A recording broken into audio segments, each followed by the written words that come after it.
Oi gente, meu nome é Samantha e hoje eu vou começar meu primeiro vídeo aqui no YouTube. Tô muito nervosa. Eu vou trollar minha mãe, eu vou falar com ela que eu arrumei meu namorado. O que vocês acham? Então vamos, vou chamar ela, calma aí. Ô mãe! Mãe! Peraí. Mãe! Que é, garota? Que é, gente? Ô mãe, senta aqui. Que é? Senta aqui, mãe. Aonde? Senta aqui. Que é isso, gente? Palhaçada é essa? Não, eu tô assistindo seriado, não tem nada não. Eu tenho um negócio pra te contar aqui. Que é? Eu arrumei um namorado. Mãe, eu arrumei um namorado. Não, garota! Não! Por que não? Porque você tá nova! Por que, mãe? Por que não? Mas eu tenho 12 anos.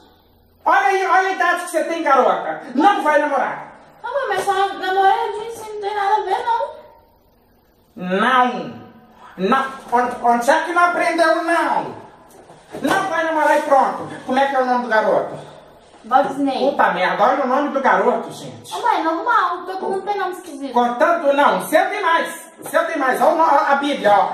Caifás, Anás, Djalma, Francileno. Como é que chama? Walt Disney? Walt Disney. Wednesday? Walt Disney. Jesus, Walt Disney. Foda-se! Mãe, não pode falar a palavra assim. Não vai namorar e pronto! Mãe, não. Mãe, aqui. Não chega não, porque eu sento a mão na sua cara. É brincadeira. Ali tá vendo aquilo ali, a câmera. É meu vídeo no canal do YouTube. Eu sabia que era brincadeira. Até porque você gosta de menina. Mãe, não pode falar isso não. Não, garoto, vai! Mãe. Ó! Mãe. Ó! Ah, puta merda! Não posso falar nada aqui.